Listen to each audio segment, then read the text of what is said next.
இந்த வீடியோக்குள்ள போறதுக்கு முன்னாடி நம்ம சேனலை சப்ஸ்கிரைப் பண்ணாதவங்க சப்ஸ்கிரைப் பண்ணிடுங்க, பக்கத்துல இருக்க பெல் பட்டனையும் கிளிக் பண்ணிக்கோங்க.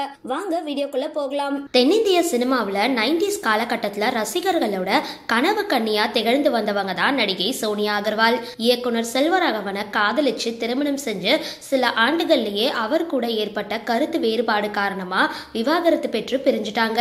இதுக்கப்புறம் சோனியா அகர்வால் திருமணம் செய்யாமலேயே தனியா வாழ்ந்துட்டு படங்கள்ல நடிச்சிட்டு வராங்க.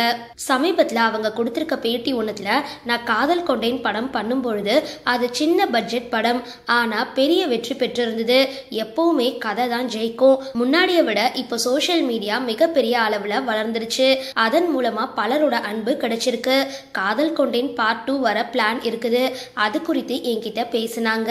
எனக்கு சமூகத்துக்கு ஏதாவது நல்லது செய்ய ஐடியா இருக்கு. இப்போதைக்கு அரசியலுக்கு வர ஐடியா இல்ல. விஜய் கட்சியிலையும் சேர்றது குறித்து யோசிக்கல. நான் வாழ்க்கையில தவறான முடிவு எடுத்துட்டேன். அதாவது நான் பீக்ல இருந்த பொழுது ஒரு பிரேக் எடுத்துட்டேன். திருமணத்துக்கு அப்புறம் நான் நடிக்கல. அதுதான் நான் செஞ்ச மிகப்பெரிய தவறு.